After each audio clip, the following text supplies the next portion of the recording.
ঘুরে ফিরে আবারও আমরা চলে আসলাম অন্য আরেকটি গন্তব্যে।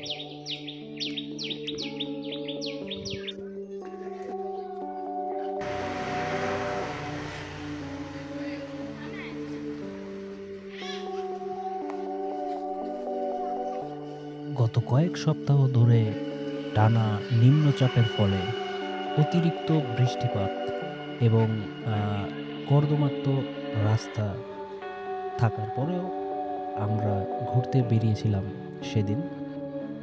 তো যারা পার্ট 1 দেখেননি, তীব্র আগের ভিডিওটি গরম। দেখে আসতে পারেন। সো তারপরেও ঘেমে যাচ্ছি। Let's start the video. তো আমরা বজরা শাহী মসজিদ ঘুরে দেখার পর অন্য আরেকটি গন্তব্যের উদ্দেশ্যে রওনা হই। বলা চলে আমার জানা ছিল না আমরা আসলে কোথায় যাচ্ছি। বলা যেতে পারে রৌদ্রের তীব্রতা অনেক বেশি ছিল এবং যে কোনো সময় আকাশ মেঘলা হয়ে বৃষ্টি শুরু হয়ে যায়। অতিরিক্ত বৃষ্টি এবং অন্যান্য কিছু কারণে এই ট্রিপের এক্সাইটমেন্টটা অতটা হাই ছিল না। অন্যান্য সমস্যা যা বলা যেতে পারে আপনার কম বেশি অনেক জায়গায় ফেস করা হয়, তো সেটা আর মেনশন নাই করলাম। বর্তমানে আমাদের দেশের যে সিচুয়েশন বা মানুষের ভিতরে যে একটা আতঙ্ক, সেটা আগেও ছিল, এখনো আছে। আমি জানি না ভবিষ্যতে সেটা থাকবে কিনা। তো এক কথা বারে বারে মেনশন করতেও চাই না। এটা আমার মতো ভ্রমণ বিলাসী যারা আছে সবাই কম বেশি ফেস করে থাকে যে কোথাও ট্রাভেল করতে গেলে বা কারো রিলেটিভের বাসায় যখন আপনি যান, আপনার মন চাইতেই পারে আশেপাশের এলাকা বা আশেপাশের পরিবেশটা একটু ঘুরে দেখতে। তো সেখানে এটা আমার সাথে শুধু যে এই জায়গায় হয়েছে তাই না, আরও অনেক জায়গায় হয়েছে যে সেখানে ঘুরতে গেলে সেখানকার এলাকার মানুষরা একটু অন্যরকমভাবে রিয়্যাক্ট করে। তো সেটার অবশ্যই কারণ আছে। বর্তমানে যে মানে অতিরিক্ত ছিনতাই বা চাঁদাবাজি বা যেই সব সমস্যাগুলো আমরা ফেস করছি প্রতিদিন, তো এক সেটারই একটা মন্তব্যতে প্রতিফলন আমরা বলা যায়। যেই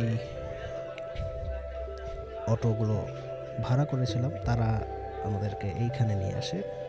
এই প্লেসটির নাম হচ্ছে গ্রিন পার্ক। আমি প্রথমে নামটি খেয়াল করিনি যখন আমি এখানে অ্যারাইভ করি। And obviously this video is not sponsored in any way. তো আমরা আসার পরে জায়গাটা খুবই ফাঁকা এবং এমটি মানে এনভায়রনমেন্টের মধ্যেই পাই, এবং আমরা বুঝতে পারি যে আমরা এখানে এসেছি একটা অকওয়ার্ড একটা সময়, দুপুর 11:30 বা 12টার দিকে। তো আমরা জাস্ট হাতের কাছে একটা জায়গা খুঁজছিলাম, যেহেতু আমাদের সাথে একটি ফ্যামিলিও ছিল। তো তো আমরা হেঁটে জায়গাটা এক প্রকার পরিদর্শন করলাম।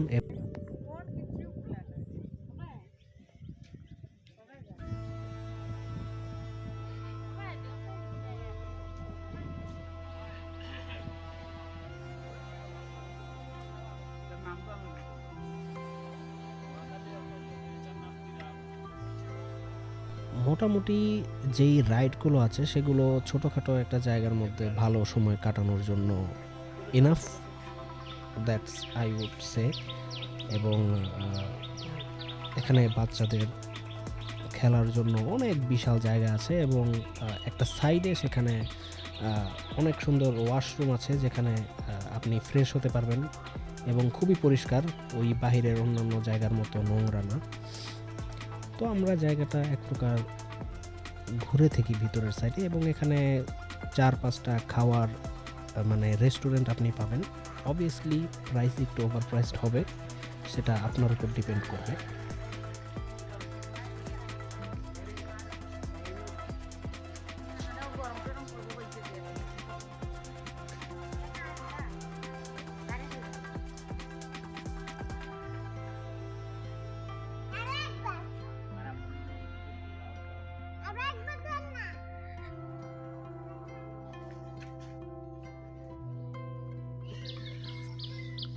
তো আমরা এখন পার্কের ভিতরে আছি। আনফরচুনেটলি একটা অকওয়ার্ড টাইমে আমরা এসেছি, সব কিছুই বন্ধ সকালবেলা।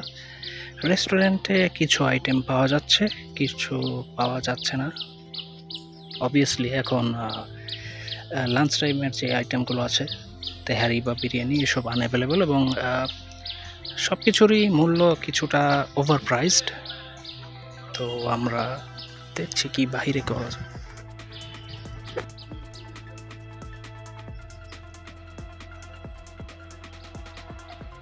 তো এখানে ৬০০ টাকার যেই প্যাকেজটি রয়েছে, তো সেখানে প্রায় বেশিরভাগ রাইড আপনি করতে পারবেন। এবং আমি বলতে ভুলে গেছি, এখানে যেই পুকুরটা আপনারা দেখতে পাচ্ছেন সেখানে আপনি বোট রাইড করতে পারবেন, এবং সেটার জন্য আমার যতটুকু মনে হয় আলাদা পেমেন্ট করতে হবে।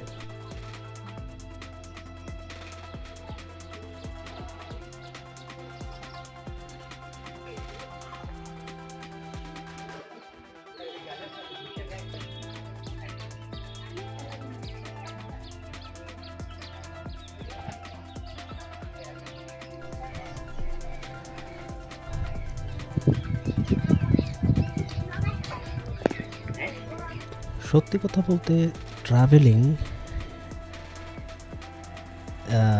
বলা যেতে পারে এক একজনের কাছে এক এক রকম। যেমন আমি যদি ট্রাভেল করি,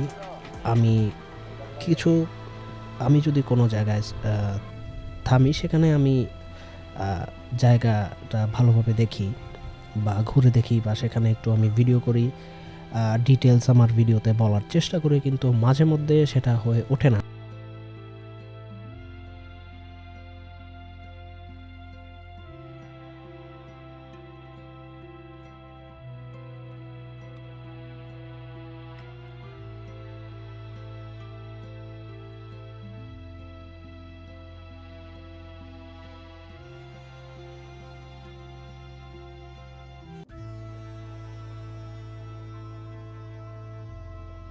শেষ মুহূর্তে যাওয়ার আগে সূর্যের আলো বিকেলের অন্যরকম একটা অনুভূতি দিচ্ছিল, কিন্তু আনফরচুনেটলি ঘর থেকে বের হয়ে ঘুরে দেখার তেমন কোনো প্লেস আশেপাশে নেই, বা নেই বললে ভুল হবে। আশেপাশের জায়গাগুলোতে মানুষরা একটু আনফ্রেন্ডলি বলা যেতে পারে, নট দ্যাট ফ্রেন্ডলি বলা যেতে পারে।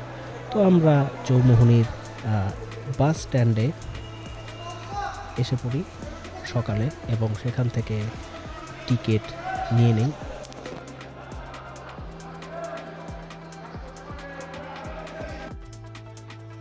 তো আমরা ট্রেনে টিকিট কাটার জন্য ট্রাই করেছিলাম, কিন্তু আনফরচুনেটলি কোনো সিট আমরা পাইনি বাংলাদেশ রেলওয়ে অ্যাপসের মধ্যে।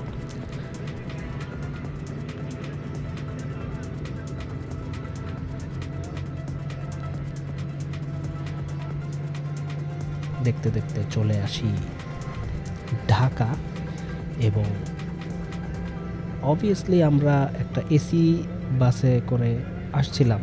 আমরা খুবই কম মূল্যে দুটো টিকিট নিয়ে নেই, এবং সেখানে দিয়ে আমরা যখন ঢাকায় নামি, ঢাকায় 36 টেম্পারেচার ছিল আরামবাগে যখন আমরা নামি, এবং আমরা আমাদের গন্তব্যে আস্তে আস্তে প্রায় বিকেল 3টা থেকে 3:30টার মতো হয়ে যায়। লাঞ্চের পরে আমি একটু ঘুরতে বের হই। এখন প্রায় 6টা বাজে। আমি জাস্ট নোয়াখালী থেকে ব্যাক করেছি বিকেলের দিকে 3:30টায়। তো হাঁটতে হাঁটতে একটা লোকেশনে আসলাম। এখন আজকে তীব্র গরম, এবং ঢাকায় যখন আমরা নেমেছি আরামবাগের দিকে প্রচুর গরম ছিল, টেম্পারেচার 36 দেখাচ্ছিল। তো এখন প্রায় একটা মোটামুটি পরিবেশটা একটু ঠান্ডা, কিন্তু কোনো বাতাস নেই এখন।